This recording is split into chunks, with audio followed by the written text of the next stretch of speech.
चलो अभी हम देखेंगे कैरेक्टरिस्टिक्स ऑफ इलेक्ट्रोमैग्नेटिक रेडिएशन और इलेक्ट्रोमैग्नेटिक वेव्स। इससे पहले हमने देखा कि मैक्स प्लैंक ने इलेक्ट्रोमैग्नेटिज्म की थ्योरी दी थी। इन्होंने कहा था कि हर बॉडी जिसका टेम्परेचर 0 से ऊपर है वो इलेक्ट्रोमैग्नेटिक रेडिएशन एमिट करती है। ये इलेक्ट्रोमैग्नेटिक रेडिएशंस क्वांटम से बने हैं, जो कि एक मासलेस पार्टिकल की तरह काम करते हैं। एनर्जी के पैकेट है ये। इनकी एनर्जी रहती है h into frequency of that quantum, और ये क्वांटम किसी बॉडी से एमिट होते हैं या एब्जॉर्ब होते हैं होल नंबर में, फ्रैक्शन में नहीं होते। अब इलेक्ट्रोमैग्नेटिक रेडिएशन बेसिकली कैसे है, उनके कैरेक्टरिस्टिक्स क्या है, ये हम देखेंगे। इलेक्ट्रोमैग्नेटिक के नाम में ही छुपा है कि ये जो वेव है, वैसे तो वेव के बारे में फिजिक्स में डिटेल चैप्टर है, वहाँ पे बहुत ज़्यादा स्टडी है वेव्स की। जैसे कि मैंने बोला, इस चैप्टर में बहुत सारी चीज़ें हैं जिनके प्रूफ्स नहीं है, डायरेक्टली याद रखना है कि ऐसे है तो ऐसे ही है। तो इलेक्ट्रोमैग्नेटिक मतलब ऐसा वेव जिसके अंदर इलेक्ट्रिक फील्ड और मैग्नेटिक फील्ड दोनों फील्ड होती है, इसीलिए इनका नाम इलेक्ट्रोमैग्नेटिक वेव है। तुमने वेव देखा होगा, ये वेव ट्रांसवर्स टाइप के है। ट्रांसवर्स किसी अगर रोप को ऐसा अगर तुम बांधते हो डोरी को और इसको ऐसा झटका देते हो तो एक ऐसे वेव की तरह फॉर्म होता है, इसी को वेव बोलते हैं। ट्रांसवर्स और लॉन्जिट्यूडिनल वेव ऐसे दो टाइप के वेव है, अभी उनकी जरूरत नहीं हमको, लेकिन इलेक्ट्रोमैग्नेटिक वेव ट्रांसवर्स वेव की तरह रहते हैं। अब बेसिकली क्या है, जब वेव ऐसा हम निकालते हैं तो इसका मतलब है कि वेव इस तरफ जा रहा है, लेकिन इसके ऊपर जो पार्टिकल रहते हैं, शुरू में तो ऐसी थी डोरी स्ट्रेट, तो इसको बोलते हैं मीन पोजीशन, और ये पार्टिकल यहाँ थे। अब वेव आगे जाते रहता है लेकिन पार्टिकल ऐसा ऊपर नीचे करते हैं, राइट। तो वेव का डायरेक्शन इधर है लेकिन पार्टिकल का ऑसिलेशन उसको परपेंडिकुलर है। जब वेव का डायरेक्शन मतलब velocity of wave is perpendicular to velocity of particle, then it is called as transverse wave. Electromagnetic wave में पार्टिकल तो नहीं होते, लेकिन इलेक्ट्रिक और मैग्नेटिक फील्ड होती है। कैसे होती है, अगर तुम इस तरीके का प्लेन ले लो तो इस वेव ऐसा मीन पोजीशन ले लो, तो मान लो कि मैग्नेटिक फील्ड इस तरीके से ऑसिलेट होती है। समझ में आ रहा है क्या? This is the plane perpendicular to the screen, और इलेक्ट्रिक फील्ड इस, मान लो ये एक्स एक्सिस है तो ये तुम्हारा वाई एक्सिस हो गया, तो जेड एक्सिस कुछ इस तरीके से होगा। तो इलेक्ट्रिक फील्ड जेड एक्सिस को पैरेलल ऑसिलेट करती है, मतलब ऐसे ऐसे, और इसी तरीके से वेव ऐसा दिखता है। इलेक्ट्रिक फील्ड इधर रेड कलर से दिखाई है, मैग्नेटिक फील्ड ब्लू कलर से। इलेक्ट्रिक फील्ड का जो प्लेन है वो ये है, इस प्लेन में इलेक्ट्रिक फील्ड ऑसिलेट हो रही है, और मैग्नेटिक फील्ड का प्लेन उसको परपेंडिकुलर है। बिल्कुल आसान है, कुछ नहीं है। और अगर अलग तरीके से विजुअलाइजेशन चाहिए तो देखो ऐसा, इलेक्ट्रिक फील्ड मैग्नेटिक फील्ड एक दूसरे को परपेंडिकुलर। अब हमको इसके आगे इसकी कोई जरूरत नहीं है। इलेक्ट्रिक फील्ड और मैग्नेटिक फील्ड दोनों में से एक फील्ड हम चूज करेंगे। मान लो इलेक्ट्रिक फील्ड अगर हमने ले ली तो इस तरीके से ये ऑसिलेट हो रही है। हाँ, ओरिजिन से भी ऐसा निकाल सकते हैं, कहीं से भी निकालो, कोई फर्क नहीं पड़ता। इंपॉर्टेंट है ऐसे ऑसिलेट होता है वेव। कुछ चीजें हमको याद रखनी है। वेव में ये जो ऊपर वाले पॉइंट है इनको क्रेस्ट बोला जाता है, नीचे वाले पॉइंट है इनको ट्रफ्स बोलेंगे। ये है तुम्हारी मीन पोजीशन। मीन पोजीशन से ट्रफ का डिस्टेंस एम्पलीट्यूड कहेंगे, मीन पोजीशन से क्रेस्ट का डिस्टेंस उसको भी एम्पलीट्यूड कहेंगे। एम्पलीट्यूड ये है मैक्सिमम डिस्टेंस है। उसके बाद दो क्रेस्ट के या ट्रफ के अंदर वाला डिस्टेंस, इसको बोलते हैं वेवलेंथ, उसको लैम्बडा से हम दिखाते हैं। एक वेव का मतलब है यहां से शुरू करो और पूरी एक साइकिल लो, ये एक वेव हो गया, ये दूसरा वेव, ये तीसरा वेव। अब बेसिकली यहाँ पे दिखाया बहुत जूम करके, लेकिन वेवलेंथ मतलब एक वेव की लेंथ। यहां से यहां तक भी बोल सकते हो, यहां से यहां तक भी बोल सकते हो, यहां से यहां तक भी। वेवलेंथ तुम ऐसे भी बोल सकते हो, एक वेव मैंने बोला कि यहां से यहां तक है। तुम ऐसा भी बोल सकते हो कि यहां से शुरू हुआ एक वेव और यहां खत्म हुआ वेव। अब बेसिकली वेव की लेंथ यानी एक्चुअली ये होनी चाहिए, फिर ये है पूरा वेव, लेकिन नहीं, ये वाली लेते हैं शॉर्टेस्ट। बेसिकली होता क्या है, ये वेव बहुत बड़ा होता है और उसके कंपैरिजन में ये ऑसिलेशन बहुत छोटे होते हैं, इसलिए ये डिस्टेंस क्या और ये वाला क्या सेम ही रहते हैं नियरली, इसलिए वेवलेंथ यानी स्ट्रेट लाइन वाला डिस्टेंस लेते हैं। एम्पलीट्यूड ए, सी यानी क्रेस्ट, टी यानी ट्रफ। वैसे तो टी के लिए टाइम पीरियड भी आता है, तो याद रहे लैम्बडा यानी वेवलेंथ।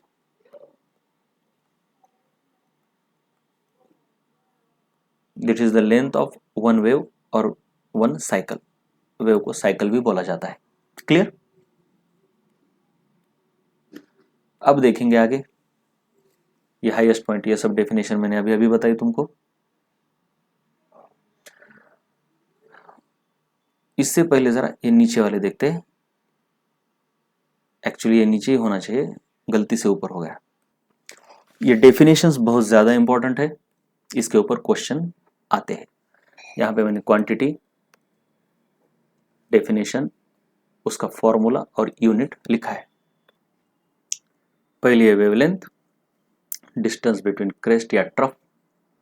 लेकिन बेसिकली मान लो पूरी पूरी ऐसी लेंथ है और इसके अंदर 5-6 वेव है, तो एक वेव की लेंथ क्या होगी? Total length divided by total number of waves, यानी लेंथ पर वेव। लेंथ पर वेव इसका मतलब होता है लेंथ एक वेव की। जब भी कोई फॉर्मूला तुम लिखते हो ऐसा, टोटल, ऊपर लिखो total money divide by total books. तो इसका मतलब क्या होता है? कितने पैसे दिए और कितने बुक आए, इसका मतलब है मनी रिक्वायर्ड पर बुक, एक बुक के लिए कितना। कुछ भी करो तुम, ऐसा कभी भी लिखो, या फिर total kilometre, total petrol, total litres of petrol, total litres of petrol. तो इससे क्या आएगा? नंबर ऑफ किलोमीटर्स पर लीटर, एक लीटर में कितना किलोमीटर दौड़ी, एक बुक के लिए कितना पैसा लगा, एक वेव की कितनी लेंथ है। कहीं कभी भी लिखो, कुछ भी, ए बाय बी, बी के एक के लिए ये कितना लगता है, ये होता है इसका मीनिंग। पर डिवीजन में जब भी लिखते हो तो पर आता है, वो पर, ठीक है। सो लेंथ पर wave, length of one wave. अगर तुम इस फॉर्मूले को देखोगे तो वेव पर लेंथ, एक लेंथ में कितने वेव, इसके उल्टा है, right? Length of one wave, ये है लेंथ ऑफ वन वेव, ये है वेव इन वन लेंथ, ये है वेव इन वन टाइम, है ना? ये है distance in one time, unit time, one time यानी 1 सेकंड, ये 7 यूनिट में। इसमें टाइम इन वन वेव, ऐसा नीचे वाला वन, ठीक है ना? ये डेली लाइफ में भी बहुत ज्यादा काम की चीज होती है, ठीक है। तो फॉर्मूला इसका 1 बाय, ये ऐसा लिखा है, ये वेव नंबर है और ये वेव लेंथ है, ये दोनों एक दूसरे के उल्टे होते हैं। ये इज इक्वल टू ये, तो ये इज इक्वल टू ये, ऐसा। इसके यूजेस कैसे करने हैं जब हम क्वेश्चंस देखेंगे तुमको समझ में आएगा। तो दिस इज बेसिकली लेंथ, इसलिए इसका यूनिट क्या है? SI unit. अब है वेव नंबर, ये इसके उल्टा है। ये क्या है? Number of wave sorry length of one wave, ये था यूनिट लेंथ में कितने वेव है, वेव्स पर यूनिट लेंथ। तो इसका और इसका फॉर्मूला उल्टा है, ये एक दूसरे के उल्टे है। ये फॉर्मूला किसका है, ये वेव नंबर का, समझ में आ रहा है, इधर वेव नंबर लिखा है। So wave number is equal to 1 by lambda. तो इसका यूनिट तो मीटर है, तो इसका मीटर इनवर्स। फ्रीक्वेंसी, फ्रीक्वेंसी को हम डिनोट करेंगे F, sorry small F, N, nu, this is nu. क्या है पढ़ो ये,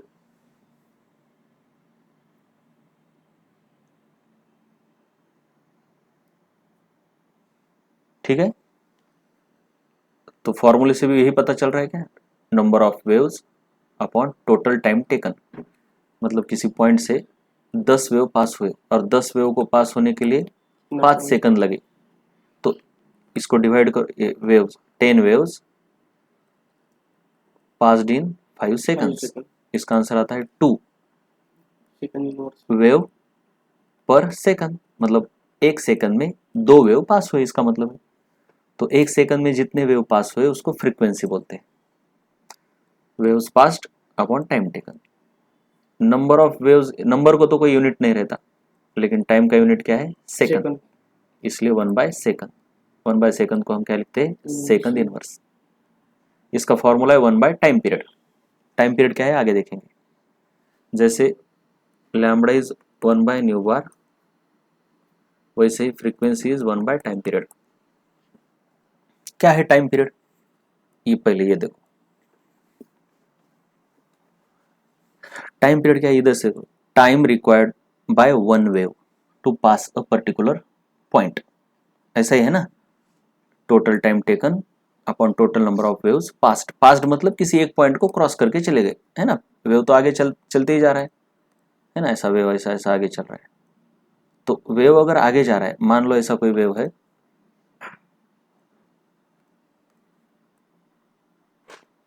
और मान लो यहाँ पे एक पॉइंट है P, तो वेव कैसे आगे जाएगा, कुछ इस तरीके से, एक वेव पास हुआ, दूसरा वेव पास हुआ, ठीक है।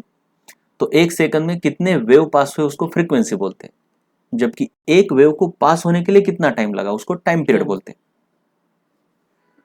तो फ्रीक्वेंसी का ये फॉर्मूला है, तो उसके उल्टा ये इधर टाइम पीरियड का फॉर्मूला है, total time taken total number of waves, यानी टाइम पर वेव। वेलोसिटी क्या है, डिस्टेंस कवर्ड बाय वेव पर यूनिट टाइम। तो वेव ऊपर आएंगे, सॉरी डिस्टेंस ऊपर आएगा, टाइम नीचे आएगा, है ना। पर जो पर है वो नीचे आता है, तो टोटल डिस्टेंस पर यूनिट टाइम। डिस्टेंस के लिए मीटर, इसके लिए सेकंड। इसका यूनिट क्या है, सॉरी इसका फॉर्मूला आता है F lambda, frequency is equal to F lambda. ये कैसे आया, बहुत ही आसान है। वेलोसिटी का फॉर्मूला बहुत इंपॉर्टेंट है, फ्रीक्वेंसी इनटू लैम्बडा। देखो मान लो ये कितने वेव है यहां पर,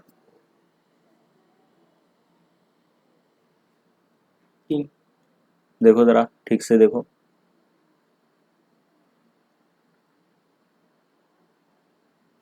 दो। अरे ये नहीं वेव होता, ऊपर वाला प्लस नीचे वाला मिला के एक वेव, ये एक वेव और ये दूसरा वेव। समझ में आ रहा है क्या, यहाँ से यहाँ तक एक, यहाँ से यहाँ तक दूसरा। मान लो ये पॉइंट है, अब एक वेव पास हो गया, तो एक वेव पास होने पर ये कैसे दिखेगा, पीछे एक वेव और आगे एक वेव, है ना। ये पहला ये दूसरा। अब एक वेव पास हुआ, कितना डिस्टेंस है फिर लैम्बडा, एक वेव का डिस्टेंस क्या होता है लैम्बडा। और एक वेव को पास होने के लिए जो टाइम लगता है उसको हम क्या बोलते हैं, टाइम पीरियड। सही है ना, time period. Distance required by one wave to pass a particular point, ये पी पॉइंट को क्रॉस कर रहे हैं, हाँ sorry time required by one wave to pass a particular point. तो हमने ये देखा कि एक वेव एक टाइम पीरियड में लैम्बडा इतना डिस्टेंस ट्रैवल करता है। वेलोसिटी क्या होती है, डिस्टेंस अपॉन टाइम। तो डिस्टेंस कितना ट्रैवल किया लैम्बडा, टाइम कितना लगा, टाइम पीरियड इतना। तो this is the formula for velocity. लेकिन 1 बाय टाइम पीरियड क्या है, 1 बाय टाइम पीरियड, फ्रीक्वेंसी का फॉर्मूला है, frequency is equal to 1 by time period. हमने देखा इसका फॉर्मूला है 1 बाय लैम्बडा, और फ्रीक्वेंसी का फॉर्मूला है 1 बाय टाइम पीरियड। सो इसकी जगह पर मैं क्या लिख सकता हूँ, frequency. So lambda into frequency. So velocity का फॉर्मूला क्या बनता है, लैम्बडा इंटू फ्रीक्वेंसी, तो वही लिखा है इधर, सही है। उसके बाद टाइम पीरियड बताया। चलो उसके बाद है मोमेंटम। अब बेसिकली क्लासिकल मैकेनिक्स में तुमने मोमेंटम देखिए, स्मॉल पी है, कैपिटल पी नहीं, कैपिटल पी पावर के लिए, स्मॉल पी मोमेंटम के लिए। तो तुमने मोमेंटम का फॉर्मूला देखा है यम इंटू वी, लेकिन ये बेसिक फॉर्मूला नहीं है, ये बस बड़े ऑब्जेक्ट्स के लिए लगता है। इलेक्ट्रॉन और फोटोन जैसे छोटे ऑब्जेक्ट के लिए ये फॉर्मूला अप्लाई नहीं होता, क्योंकि उनको, इलेक्ट्रॉन को तो मास है लेकिन फोटोन को तो मास ही नहीं है, तो ये फॉर्मूला अप्लाई नहीं होता। तो मोमेंटम का कहाँ से आता है फॉर्मूला, अरे इधर गलती हो गई, ये E/c होना चाहिए, 2E/c नहीं, ये 2E/c गलती से हो गया। मैंने आगे भी प्रॉब्लम में कभी जल्दबाजी में E/c 2E/c लिखा होगा, तो समझ लेना है कि उसका फॉर्मूला एक्चुअली E/c, ये 2 नहीं होना चाहिए, 2 नहीं, E/c, ठीक है। ये कहाँ से आया, तो थ्योरी ऑफ रिलेटिविटी से आइंस्टाइन ने प्रूव किया है कि E square is equal to, मतलब किसी भी पार्टिकल के लिए, मासलेस हो या मास वाला पार्टिकल हो, PC square plus MC square square, ऐसा होता है। अब ये फोटोन और क्वांटम के लिए मास तो जीरो है, तो ये टर्म जीरो हो जाएगी।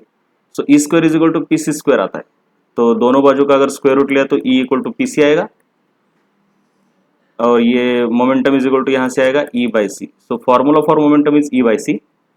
हाँ, अब तुम इसको एनर्जी को H न्यू लिख सकते हो, फॉर्मूला मतलब energy of quantum H new upon C, और ये C बाय लैम्बडा, ये जो C बाय लैम्बडा है ये 1 by sorry nu by C है, ये जो न्यू बाय C है ये 1 बाय लैम्बडा बन जाता है, क्योंकि C इज इक्वल टू क्या होता है, C इक्वल टू क्या होता है, लैम्बडा इंटू न्यू। तो न्यू बाय C अगर तुम करोगे यहाँ न्यू बाय C, तो ये लैम्बडा नीचे आएगा, 1 बाय लैम्बडा बन जाएगा। तो यहाँ पर 1 बाय लैम्बडा करो तो H बाय लैम्बडा आता है। सो मोमेंटम के 3 फॉर्मूले याद रखना है, momentum is equal to energy upon C, ये 2 तो नहीं है, याद रहो 2 नहीं है, गलती से हो गया। चलो अब इधर इधर क्या होगा, इसको तुम H न्यू बाय C लिख सकते हो, या फिर H बाय लैम्बडा लिख सकते हो। ये सब इसके फॉर्मूले मोमेंटम के, ठीक है। आगे वीडियो में एक बार और मैंने गलती से मोमेंटम को 2E/c लिखा है, लेकिन वहां पे करेक्शन कर लेना, ये 2 नहीं है, E/c ही है, ओके। अब electromagnetic waves do not need medium for travelling unlike other mechanical waves. वैसे तो वेव चैप्टर में तुमको डिटेल में है, मैकेनिकल वेव्स, इलेक्ट्रोमैग्नेटिक वेव्स। ये मैकेनिकल वेव्स क्या है, जो तुम डेली लाइफ में देखते हो, साउंड वेव, वाटर के ऊपर वाले वेव्स, और कौन सा है वेव जो तुम देखते हो, स्ट्रिंग, डोरी के ऊपर के वेव, ये मैकेनिकल है। इनको ट्रैवल करने के लिए मीडियम लगता है, मतलब यहाँ पर अगर तुमने साउंड किया तो ये बी पॉइंट इस पर्सन को कब सुनाई देगा, अगर अंदर मीडियम है, तो मतलब एयर कुछ तो होना चाहिए। अगर एयर नहीं है, स्पेस है, तो तुमको नहीं सुनाई देता। जैसे कि मून के ऊपर साउंड सुनाई नहीं देता। लेकिन इलेक्ट्रोमैग्नेटिक वेव को ट्रैवल करने के लिए मीडियम की जरूरत नहीं होती। इसका बेस्ट एग्जांपल क्या है, सूरज से, सन से यहाँ तक जो लाइट आती है, अर्थ, अंदर एटमॉस्फेयर बस यहाँ तक है, बाकी तो इधर क्या है, वैक्यूम है, लेकिन फिर भी लाइट यहाँ तक आती है। इसका मतलब है लाइट, हीट, जो भी इलेक्ट्रोमैग्नेटिक रेडिएशन है, उनको मीडियम की जरूरत नहीं है ट्रैवल करने के लिए। अब इलेक्ट्रोमैग्नेटिक रेडिएशन बहुत सारे प्रकार के, डिपेंडिंग ऑन देयर फ्रीक्वेंसी। कौन कौन है, तो यहाँ पे पूरा स्पेक्ट्रम दिया है। ये ऊपर फ्रीक्वेंसी की रेंज दी है, नीचे वेवलेंथ दी है मीटर में, और ये इनके टाइप्स दिए हैं, इनको याद करना है। सबसे ज्यादा फ्रीक्वेंसी यानी सबसे ज्यादा एनर्जी गामा रेज की, जिसकी फ्रीक्वेंसी ज्यादा उसकी एनर्जी ज्यादा। उसके बाद एक्स रेज, फिर अल्ट्रावायलेट, फिर ये विजिबल लाइट, बहुत ही छोटा है। जो लाइट हम बोलते हैं ना, वो इलेक्ट्रोमैग्नेटिक स्पेक्ट्रम का बहुत ही छोटा सा पार्ट है, समझ में आ रहा है। इसी लाइट को ऐसा इधर झूम करके दिखाएं, उसमें इधर ज़्यादा फ्रीक्वेंसी वाले वायलेट, कम फ्रीक्वेंसी वाले रेड। तो वायलेट के इधर वाले को अल्ट्रा वायलेट बोलते हैं, अल्ट्रा मतलब ज़्यादा ज़्यादा फ्रीक्वेंसी, और रेड के इधर वाले को इंफ्रा रेड बोलते हैं, इंफ्रा मतलब कम, रेड से कम फ्रीक्वेंसी वाले इंफ्रा रेड, वायलेट से ज़्यादा फ्रीक्वेंसी वाले अल्ट्रा वायलेट, इसके आगे माइक्रोवेव, फिर यहाँ से यहाँ तक रेडियो वेव्स, उसमें short radio waves, long radio waves, short में FM AM, अब उसकी कोई ज़रूरत नहीं। अब थोड़ा मोटा मोटी तौर पर वेवलेंथ को याद करना पड़ता है। वेवलेंथ देंगे और तुमको पूछेंगे कौन से रीजन को बिलोंग करती है, gamma rays, X rays, microwave. देखो gamma, X ultraviolet, visible infrared, microwave और रेडियो वेव्स। रेडियो में लॉन्ग और शॉर्ट। ठीक है, ये वेवलेंथ को हम याद करेंगे, आगे प्रॉब्लम में जब आएगी तब मैं तुमको बताऊंगा। ठीक है, the speed of the wave, this electromagnetic, the speed of electromagnetic wave यानी light in the vacuum is highest. दूसरी किसी चीज की स्पीड इलेक्ट्रोमैग्नेटिक रेडिएशन से ज्यादा नहीं होती, सबसे हाईएस्ट स्पीड। कोई भी चीज इनसे फास्ट नहीं दौड़ सकती, उसको हम C से डिनोट करते हैं, उसकी वैल्यू याद रखो, रफ वैल्यू है ये, एग्जैक्ट नहीं, 3 × 10⁸ मीटर पर सेकंड। किसी भी गिवन मीडियम में, हाँ अब लाइट की ये वैक्यूम में स्पीड है, लेकिन वाटर में जाएगी तो थोड़ी कम हो जाएगी, लेकिन किसी भी मीडियम में, उस मीडियम में इलेक्ट्रोमैग्नेटिक वेव से ज़्यादा कोई दौड़ ही नहीं सकता। ये पढ़ो, पढ़ो जरा।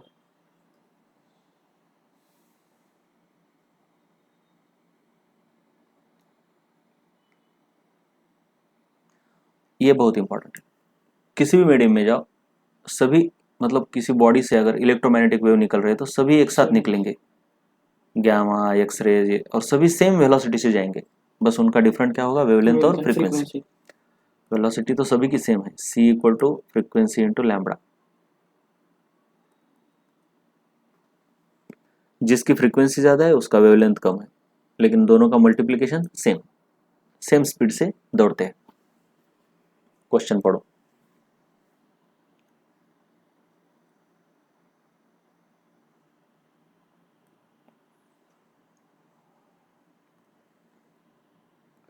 बहुत ही सिंपल है, बोर्ड में कैसा लिखते क्वेश्चन, मैं बार बार बोर्ड में कैसा लिखते वो नहीं बताऊंगा, एक हाथ बार बताऊंगा।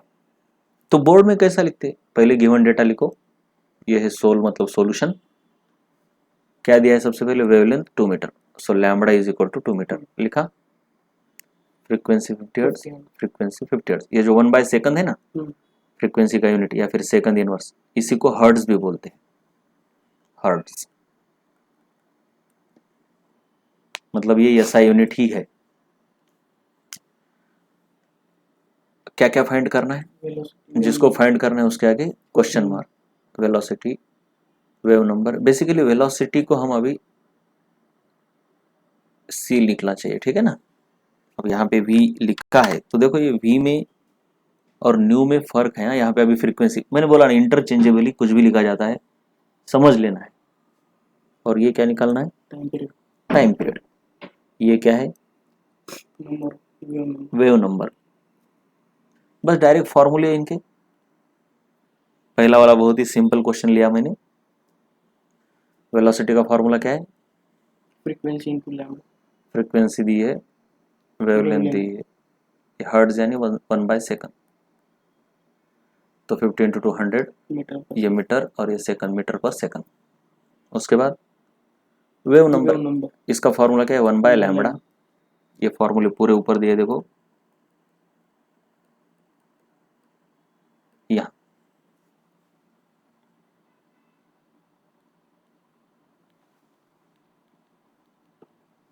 मैं फिर भी लिख लेता हूँ, wave number is one by lambda, frequency one by time period, velocity frequency × lambda. मान लो velocity energy H into frequency nu. अभी इसको भी न्यू भी लिख सकते हो, एफ भी लिख सकते हो, मैंने बोला ना। ये देखो, ये इसमें और इसमें डिफरेंट समझ लो। ये वेलोसिटी है, ये न्यू, ये v है, ये न्यू है। मोमेंटम 2h न्यू या फिर 2e by C. Energy quantum की क्या होती है? 2h new, h new v नहीं, बाय c। ये c यानी वेलोसिटी। कंफ्यूज नहीं होना है, बिल्कुल कंफ्यूज नहीं होना है।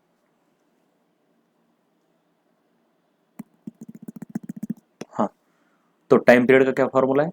1 बाय फ्रीक्वेंसी, 1 बाय 50। सिंपल है। चलो ये वाला पढ़ो, क्वेश्चन नंबर 2 पढ़ो, तो जोर से पढ़ो।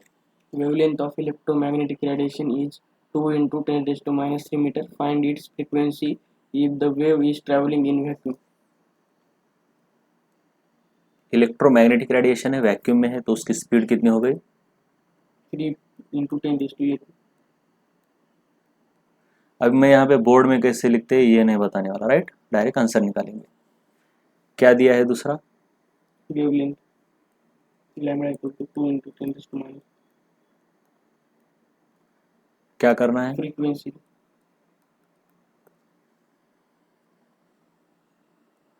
वी नो, हमको क्या फॉर्मूला पता है स्पीड का? c is equal to lambda into nu, lambda into frequency. चलो, तो हमको निकालना है न्यू। 3 into 10. न्यू का फॉर्मूला आएगा c बाय लैम्बडा। बोलो। 3 into 10 raised to 8 upon 2 into 10 raised to minus 3. 1.5 into 10 raised to 11. Frequency है तो हर्ट्ज या पर सेकंड।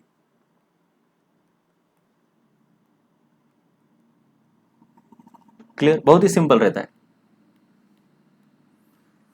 पढ़ो। An electromagnetic wave having wavelength 2 into 10 raised to minus 4 meter is traveling in vacuum. Find frequency, wave number, time period, energy and momentum of quantum. एक एक एक एक, ठीक है। क्या दिया है? Wavelength lambda 2 into 10 raised to minus 4 metre. Vacuum में है, इसका मतलब है c equal to 3 into 10 raised to 8 meter per second. अब जो भी निकालना है एक एक निकालेंगे। फ्रीक्वेंसी, ये जो भी पहला क्या है? Frequency फ्रीक्वेंसी डायरेक्ट लिख सकता हूँ मैं c बाय लैम्बडा। अभी ऊपर किया ना हमने। 3 into 10 raised to 8 upon 2 into 10 raised to 8 4 minus 4. 1.5 into 10 raised to 12. ये ऊपर जाके प्लस बन जाता है। यूनिट बताओ। Hertz. गुड, बोलो। Wave number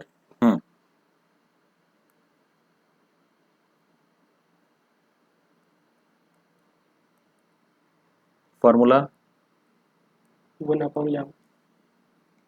चलो 1 upon 2 into 10 raised to minus 4. 0.5 into 10 raised to 4.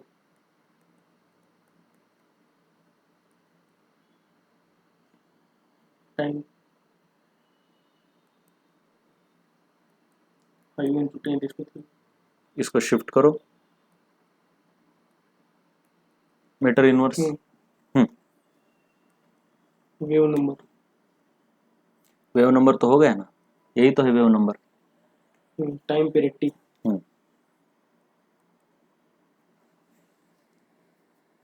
Formula 1 upon frequency 1 upon 1.5 into 10 raised to 12.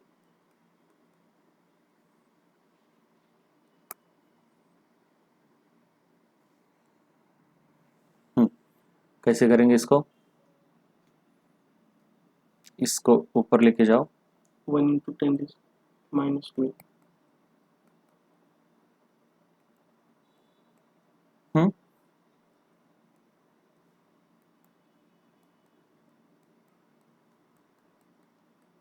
Right. अब और एक 0 दोगे, 100/15 इंटू 10 कितना होगा फिर? माइनस। नंबर को बढ़ाया तो पावर घटेगी, है ना, पावर माइनस है ना, क्लियर। तो ये आंसर आएगा 6.3 या फिर कुछ ऐसा ही इंटू 10⁻13 सेकंड, राइट। समझ में आ रहा है? चलो नेक्स्ट वाला प्रॉब्लम पढ़ो। Energy of a quantum of electromagnetic wave is 5 into 10⁶ joule. Find its wavelength. Identify the type of electromagnetic wave. सबसे पहले एनर्जी का फॉर्मूला, H into nu. लेकिन यहाँ पे दी है वेवलेंथ, तो वेवलेंथ को हम सी, फ्रीक्वेंसी को हम c/λ लिख सकते हो। एनर्जी का ये दूसरा फॉर्मूला भी इंपॉर्टेंट है, hc/λ, है ना। ये कहाँ से आया? क्योंकि c is equal to frequency into wavelength है ना, तो frequency is equal to c/λ, तो इसकी जगह पे ये डाला हमने, क्लियर, hc/λ। अब हमको क्या निकालना है? वेवलेंथ। तो वेवलेंथ क्या बनेगा?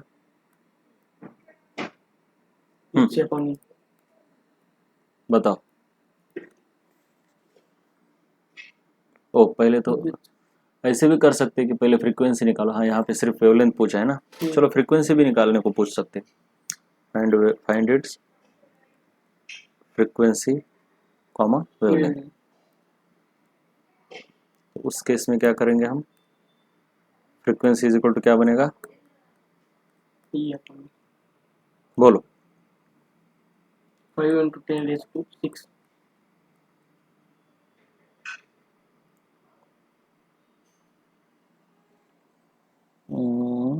यहाँ पे कुछ तो गलती हुई है। चलो बताओ। डिवाइडेड बाय, हाँ ये चीज प्लैंक्स कांस्टेंट बताया ना मैंने, ये चीज Planck's constant 6.6 into 10⁻34 joule second. तो ये तुम्हारा 6.6 इंटू 10⁻34। सो फ्रीक्वेंसी कितनी आ रही है? 5 into 10⁻. ये नियरली तो 1 ही है, 0.9 आएगा इसका आंसर। 10⁻40. 10⁻40। ओ इतने हर्ट्ज वाला फोटोन तो है ही नहीं यहाँ पर, सबसे ज़्यादा 10⁻24 है। तो ये हाइपोथेटिकल फोटोन है, ठीक है। तो हम इसको ज़रा चेंज करके लेते हैं इस प्रॉब्लम को, है ना। क्यों करना है ऐसा problem? This is not possible photon, क्योंकि हमको पहचानना भी है ना कौन से टाइप का वेव है। तो ये बेसिकली,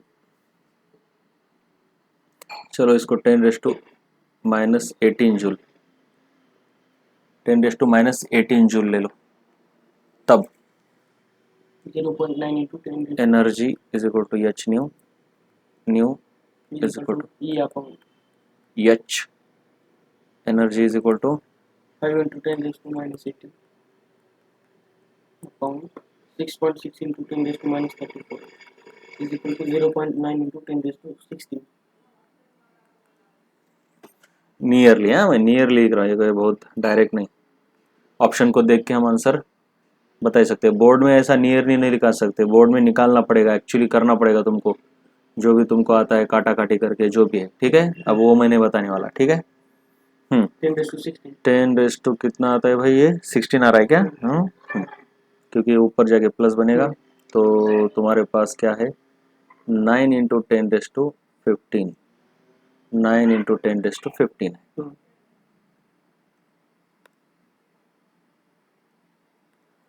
तो फ्रीक्वेंसी नहीं, यूजुअली वेवलेंथ से इलेक्ट्रोमैग्नेटिक वेव को पहचानना आसान होता है। ये तो फ्रीक्वेंसी हो गया। अब दूसरा क्या है? वेवलेंथ। वेवलेंथ क्या है? अभी मैंने बताया c बाय फ्रीक्वेंसी। c कितना है? 3 इंटू 10⁻8। फ्रीक्वेंसी कितना आया? 9 into 10⁻. 50 तो Plus ये हाँ तो चलो 0.33 into 10 raised to हाँ minus 7.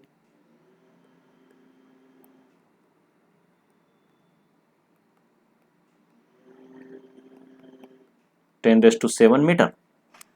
तो ये कहाँ पर आता है नियरली 10⁻⁷? इधर देखेंगे हम, ये स्पेक्ट्रम, ये तुमको याद होना चाहिए अभी धीरे धीरे।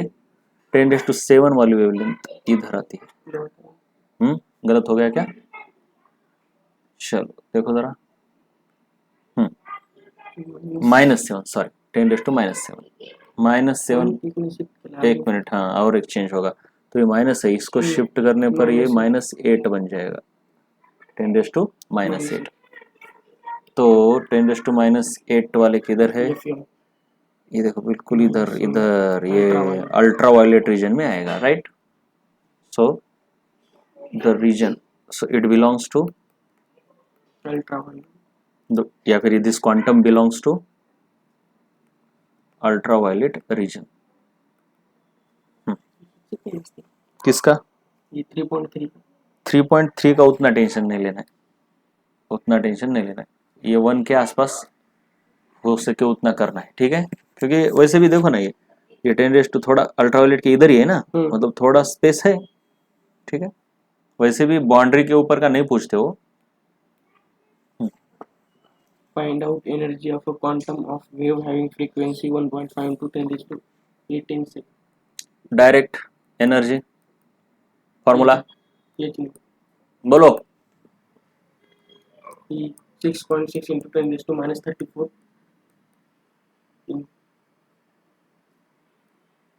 1.5 into 10 raised to 18. जो भी डायरेक्ट करके देखो तुम, डायरेक्टली आंसर आता है तुम्हारा 10⁻⁻16 जूल, ऐसा यूनिट। हाँ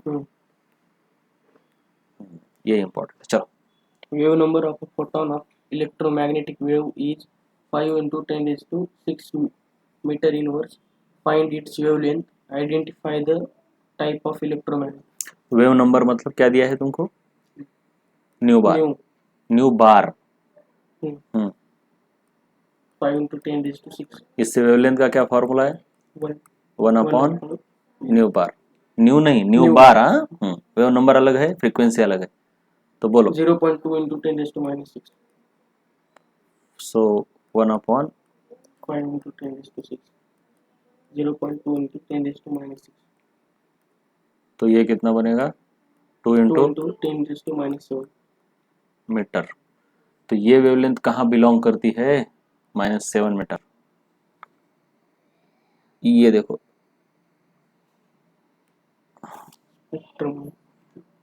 इधर किधर तो होगी। अब ये बहुत इंपॉर्टेंट है, इसमें एक चीज पता होनी चाहिए तुमको, विजिबल लाइट की रेंज। विजिबल लाइट की रेंज बहुत ज्यादा इंपॉर्टेंट है। अब यहाँ पे अगर मुश्किल है तो हमको ये पता होना चाहिए कि विजिबल लाइट की रेंज क्या होती है।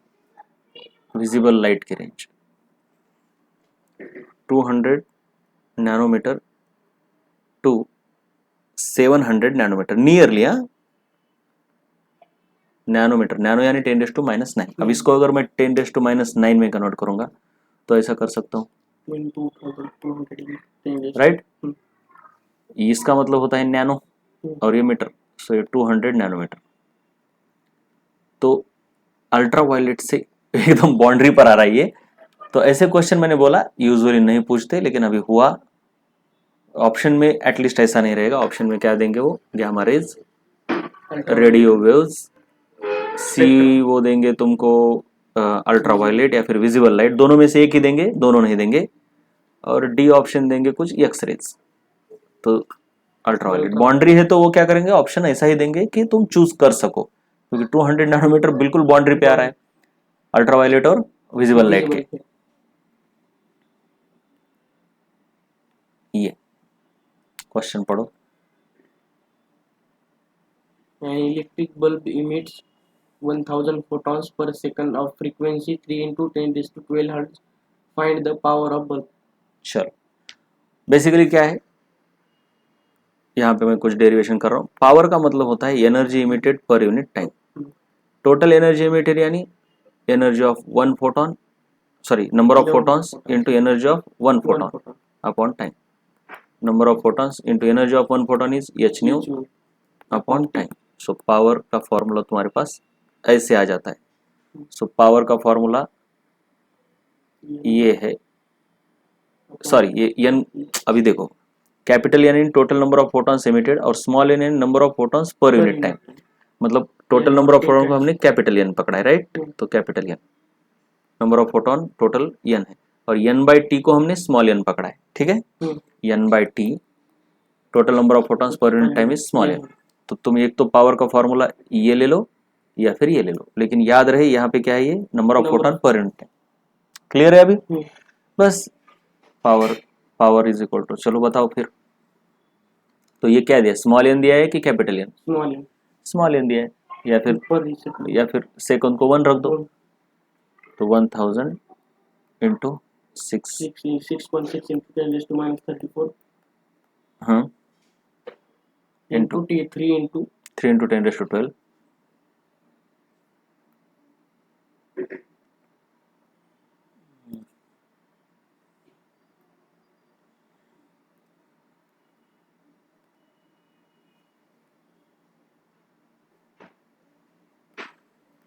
हाँ into 3 into 10 raised to 12 divide by 1 second, ठीक है? तो चलो निकालो इसकी पावर कैलकुलेशन। यहाँ पे 19.8 into 10 raised to minus 22 watt. ये देखो यूनिट, पावर का यूनिट, एनर्जी है ऊपर तो जूल। हाँ क्या बोल रहे हो? 19.8 ही होगा ना, बोलो क्या है? 12 और 3 15। 12 और 3 किधर से, क्या इनका बोल रहे हो क्या?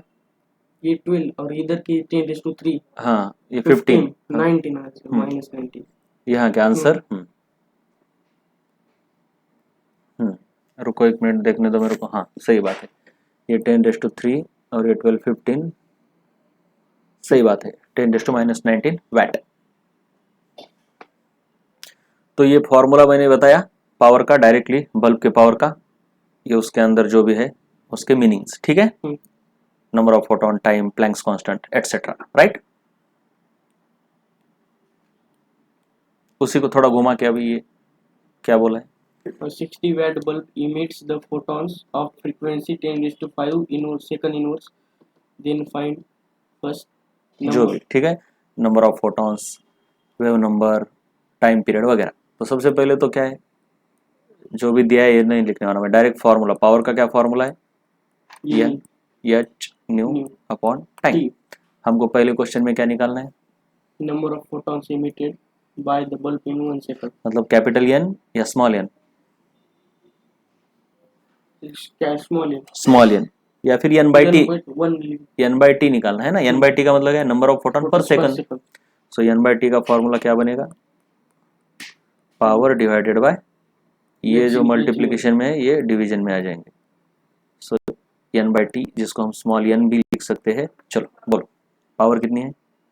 60 upon 6.6 into 10 raised to minus 34 into 10 raised to minus 5। ठीक है, नियरली ये आएगा तुम्हारा आंसर 9.06। तुम कर लो, मैं कैलकुलेशन थोड़ी करने वाला हूँ। 10 raised to 29 photons per second, ये हो गया तुम्हारा पहला। अब दूसरा वेव नंबर कैसे निकालोगे? ये न्यू बार। हाँ क्या फॉर्मूला है फिर? फॉर्मूला पता है वो बताओ। 1 बाय लैम्बडा। लेकिन लैम्बडा को क्या लिख सकते हो, क्योंकि लैम्बडा तो नहीं दिया ना, फ्रीक्वेंसी दी है, तो सी बाय फ्रीक्वेंसी। ये फॉर्मूला याद होने तक थोड़ा सा प्रॉब्लम हो जाएगा, क्योंकि सी इज इक्वल टू क्या है, लैम्बडा इंटू न्यू है ना।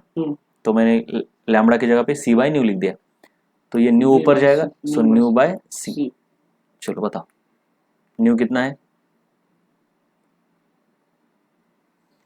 न्यू क्या रहता है? फ्रीक्वेंसी।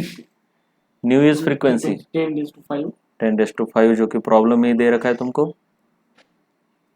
और सी क्या है? Speed of the wave, electromagnetic wave in vacuum. अब यहाँ पर तो सब वैक्यूम ही है। कितनी स्पीड याद होनी चाहिए? 3 × 10⁻, speed of the light basically.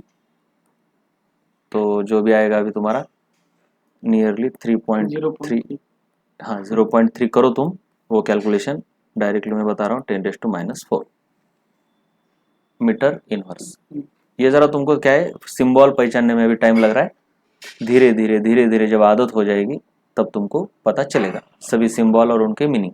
मैं एक बार फिर भी लिखूं क्या इधर? देखो क्या क्या है सिंबल्स। एफ, न्यू, एन, ये किसके लिए? फ्रीक्वेंसी के लिए। Lambda wavelength, T time period,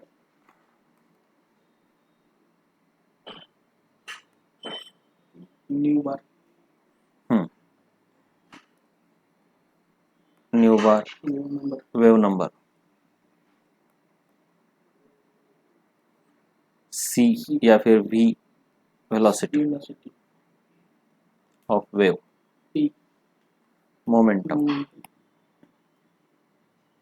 हाँ पी का और एक है पावर भी है, तो स्मॉल पी और capital P power, capital P power. ठीक है, ये सब बार बार बार बार आ रहे। फ्रीक्वेंसी को 1 टाइम पीरियड, वेवलेंथ को 1 new bar, time period 1 frequency, wave number 1 lambda, speed of the wave बहुत इंपॉर्टेंट है, lambda into frequency, momentum 2E/c, power NH new by time.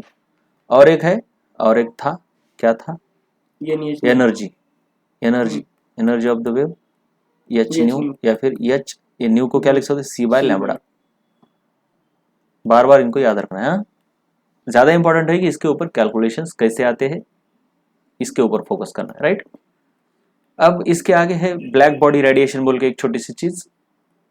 क्यों पढ़ रहे हैं हम? बेसिकली हम क्या करना चाहते हैं? बोहर का मॉडल पढ़ना चाहते हैं। बोहर का मॉडल पढ़ने से पहले रुदरफोर्ड का मॉडल था। रुदरफोर्ड से लेकर बोहर तक जाने में बहुत ज्यादा डेवलपमेंट हो गया अंदर। सबसे ज्यादा ड्यूअल नेचर, और ये ड्यूअल नेचर और इलेक्ट्रोमैग्नेटिक रेडिएशन ये आए कहां से? ब्लैक बॉडी रेडिएशन से आए। वैसे तो इसका कोई लेना देना ही नहीं इस चैप्टर से, ब्लैक बॉडी का कोई जरूरत नहीं। लेना देना मतलब एक्चुअली है, बेसिकली है, इसी के ऊपर से तो इलेक्ट्रोमैग्नेटिक रेडिएशन आए हैं, लेकिन यहां पर जरूरत नहीं थी 11th क्लास में, तो इतने डिटेल में नहीं है हमको। हमने बोला ना, लाइट पार्टिकल नेचर दिखाती है, उसके 4 फेनोमेना है, photo electric effect, black body radiation, और एटॉमिक स्पेक्ट्रा, और वेरिएशन ऑफ स्पेसिफिक हीट। तो 4 पार्टिकल नेचर दिखाने के 4 एविडेंसेस है, इसलिए ब्लैक बॉडी रेडिएशन को पढ़ाया जा रहा है कि क्या होता है ब्लैक बॉडी रेडिएशन, क्या है उसका। हमें बोहर का मॉडल पढ़ने के लिए या फिर केमिस्ट्री में ऐसा कोई यूज नहीं, तो बस ऊपर ऊपर से देखेंगे, डिटेल में कुछ नहीं। तो ब्लैक बॉडी रेडिएशन यानी मैक्स प्लैंक ने जब स्टडी किया तो ये पाया कोई भी बॉडी, वैसे तो कोई भी बॉडी, लेकिन उसने ज्यादातर ब्लैक बॉडी का स्टडी किया, क्योंकि ब्लैक बॉडी सब कुछ एब्सॉर्ब करती है और इमिट भी सब कुछ करती है। तो बॉडी अपने अंदर से अलग अलग रेडिएशन, मतलब पूरे के पूरे इलेक्ट्रोमैग्नेटिक रेडिएशन एमिट करती है। तो उन्होंने ये पाया कि अलग अलग वेवलेंथ और उस वेवलेंथ की इंटेंसिटी, इंटेंसिटी यानी कितना फ्रैक्शन, मान लो कि इसमें से 100 वॉट पूरी एनर्जी आ रही है, तो उसमें से अगर वेवलेंथ मैंने से हाइपोथेटिकल 1 2 3 4 नैनोमीटर ऐसे कुछ वेवलेंथ लिखी, तो उसने ये पाया कि जो कम वेवलेंथ है उसके नंबर ऑफ फोटॉन्स इसमें कम है। जितने ज्यादा नंबर ऑफ फोटॉन उतनी ज्यादा इंटेंसिटी। समझ में आ रहा है? इंटेंसिटी मतलब क्या है? किसी बल्ब की इंटेंसिटी मतलब तीव्रता, कितना ब्राइट वो दिखता है। तो ज्यादा फोटॉन मतलब ज्यादा इंटेंसिटी। फ्रीक्वेंसी बदलना मतलब कलर बदलना, राइट। लेकिन इंटेंसिटी बदलना मतलब नंबर ऑफ फोटॉन बदलना है ना। बारिश ज्यादा हो रही है, बहुत इंटेंस हो रही है, मतलब ज्यादा बूंदे, उसके ड्रॉप्स ज्यादा गिर रहे हैं, तो इंटेंसिटी का मतलब है नंबर ऑफ फोटॉन्स पर यूनिट टाइम कितने आ रहे हैं पर यूनिट एरिया। तो उसने ये पाया कि कम वेवलेंथ वाली नंबर ऑफ फोटॉन भी कम ही आ रहे हैं, 10% मान लो, परसेंटेज में लिखता हूं मैं, पूरे के पूरे 100% फोटॉन में 10% आ रहे, ज्यादा वेवलेंथ वाले थोड़े बढ़ रहे। ये जो मीडियम वेवलेंथ है ना, ये मीडियम है, मिडल नहीं बोल रहा मैं एग्जैक्टली, लेकिन कुछ बीच वाली, उसके नंबर ऑफ फोटॉन्स बहुत ज्यादा है। फिर हायर वेवलेंथ वाले और कम है, हायर वेवलेंथ यानी gamma ray, sorry higher wavelength यानी रेडियो वेव्स वगैरह, उनका भी प्रोपोर्शन कम ही रहता है यूजुअली। तो क्या, तो फिर ज्यादा वेवलेंथ वाले भी कम ही फोटोन आ रहे थे उसके अंदर से, मान लो कुछ 60-70, तो कुछ 20%, ऐसा एग्जैक्ट नहीं होता, इधर 20 तो इधर भी 20, ऐसा कुछ 15%। फिर ये कम होते जा रहे हैं, कुछ 5% और कम। मतलब हमने क्या पाया, वेवलेंथ वर्सेस इंटेंसिटी का ग्राफ अगर देखोगे तो ऐसा है, कम वेवलेंथ वाले भी कम ही है फोटोन, ज्यादा वेवलेंथ वाले भी कम ही है, मीडियम वेवलेंथ, मैं मिडल नहीं बोल रहा, बीच वाली जो कुछ भी, उनकी संख्या बहुत ज्यादा, संख्या यानी इंटेंसिटी यानी परसेंटेज ऑफ फोटोन। ये एक ब्लैक बॉडी का आइडियल या फिर टिपिकल कर्व रहता है। तो क्या, every body at temperature greater than 0 kelvin emits electromagnetic radiations of different wavelength. From above graph, this is the typical behavior of radiation by black body. हमने ये देखा कि at higher wavelength intensity emitted is lower है, और जैसे जैसे हम इधर जाते हैं मतलब वेवलेंथ कम करते जा रहे हैं, as the wavelength decreases intensity first increases, है ना, बढ़ रही है, then achieving peak and then again decreases, तो it achieves maximum value at point C, let us say this is point C, and then again decreases, C के बाद, ये C point के बाद फिर से डिक्रीज हो रही है, यही दिख रहा है ना। तो ये जो मैक्सिमम इंटेंसिटी जिस वेवलेंथ की है, इस वेवलेंथ को बोलते हैं लैम्बडा मैक्स, उस बॉडी की वो लैम्बडा मैक्स है, मैक्सिमम अमाउंट ऑफ फोटॉन्स उस वेवलेंथ पर एमिट हो रहे हैं। याद रहे, ये लैम्बडा मैक्स यानी मैक्सिमम वेवलेंथ नहीं है, ये मैक्सिमम वैल्यू थोड़ी है वेवलेंथ की, ये वेवलेंथ की ऐसी वैल्यू है जहां पे फोटॉन की संख्या मैक्सिमम है, समझ में आ रहा है। तो किसी बॉडी से अलग अलग वेवलेंथ बाहर आ रही है, मान लो विजिबल लाइट ही आ रही है, तो उसका कलर किसकी तरह दिखेगा, जिस लाइट के फोटॉन सबसे ज्यादा आ रहे हैं। तो लैम्बडा मैक्स क्यों इंपॉर्टेंट है, because it decides the colour of the body. अब यहां भी सिर्फ कलर नहीं, क्योंकि विजिबल लाइट तो कलर डिसाइड करती है, लेकिन actually it decides the nature of the body, या फिर ये लैम्बडा मैक्स इंपॉर्टेंट है, क्यों इंपॉर्टेंट है फिजिक्स में पता चलेगा बहुत ज्यादा डिटेल में, ठीक है। उसके आगे है वेन्स डिस्प्लेसमेंट लॉ, वैसे एनसीईआरटी के केमिस्ट्री में नहीं दिया है लेकिन फिजिक्स में है। ये क्या कहता है, बॉडी का wavelength distribution intensity versus lambda कैसा है, ऐसा है। टेम्परेचर अगर तुम बढ़ाओगे, मान लो ये 300 केल्विन पर है, अगर तुम टेम्परेचर बढ़ाते हो तो ये डिस्ट्रीब्यूशन चेंज होता है कुछ इस तरीके से, ऐसा कुछ, यानी लैम्बडा मैक्स की वैल्यू कम होती है, टेम्परेचर बढ़ाने पर लैम्बडा कम होता है, यानी फ्रीक्वेंसी कुछ बढ़ती है। टेम्परेचर बढ़ाने पर लैम्बडा मैक्स की वैल्यू कम हो रही है, और टेम्परेचर बढ़ाओ तो ये और ऐसा शिफ्ट होगा, तो ये शिफ्ट होते जाएगा इधर। तो इसको अगर तुम ज्वाइन करोगे तो एक हाइपरबोलिक कर्व बनाता है।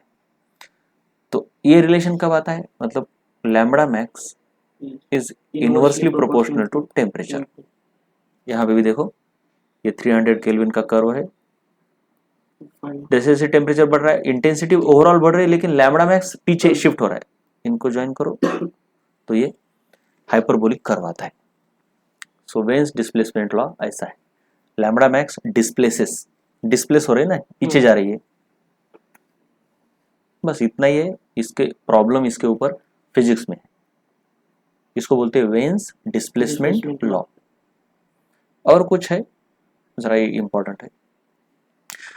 अब वैसे तो इलेक्ट्रोमैग्नेटिक स्पेक्ट्रम बहुत बड़ा है, लेकिन हम अगर विजिबल लाइट की बात करें बस उसके बारे में, तो colour of the body depends on the region around the lambda max. मैंने क्या बोला कि अगर मान लो किसी बॉडी के अंदर से विजिबल लाइट ही बाहर आ रही है तो उसका कलर कैसा होगा, जिस वेवलेंथ को ज़्यादा ज्यादा मतलब प्रोपोर्शन में वो बाहर एमिट कर रही है। उसका एक बेस्ट एग्जांपल है, जब किसी आयरन बॉल को तुम ओवन में डालते हो, ड्रॉप करते हो, ओवन यानी भट्टी, जाड़ाची भट्टी, उसके अंदर डालते हो तो उसका कलर धीरे धीरे चेंज होता है, रेड व्हाइट वगैरह। तो जब तुम जल्दी डालते हो, मतलब जब पहले पहले डालते हो, तो इनिशियली उसका टेम्परेचर कम होता है। टेम्परेचर कम यानी लैम्बडा मैक्स हाई, तुम याद रखो अभी। तो वो तो खुद टेम्परेचर के अनुसार ही अपने अंदर से रेडिएशन बाहर निकालता है, राइट। और हमको विजिबल लाइट क्या है, विबग्योर। तो इधर वायलेट है, ये लैम्बडा कम होती है, लैम्बडा कम होती है और इधर लैम्बडा ज्यादा होती है। तो इनिशियली टेम्परेचर लो है, लैम्बडा ज्यादा है तो वो डल रेड, ये लैम्बडा ज्यादा है ना इधर, तो ये रेड कलर का दिखता है। जैसे जैसे टेम्परेचर बढ़ता है, वैसे वैसे लैम्बडा डिक्रीज होती है। लैम्बडा डिक्रीज होना मतलब इधर आना है ना, ये विबग्योर है, इधर अल्ट्रावायलेट है और इधर इंफ्रारेड है, फिर इधर जो भी है तुम्हारी एक्सरेज वगैरह। जैसे जैसे टेम्परेचर बढ़ रहा है, हमने देखा lambda max is inversely proportional to temperature as per Wien's displacement law. तो जैसे जैसे टेम्परेचर बढ़ता है ये लैम्बडा कम होता है और धीरे धीरे इसका कलर वायलेट की तरह, ये ब्लूइश कलर का दिखाई देने लगता है। क्लियर। इसके आगे हम फोटो इलेक्ट्रिक इफेक्ट देखेंगे अगले वाले लेक्चर में।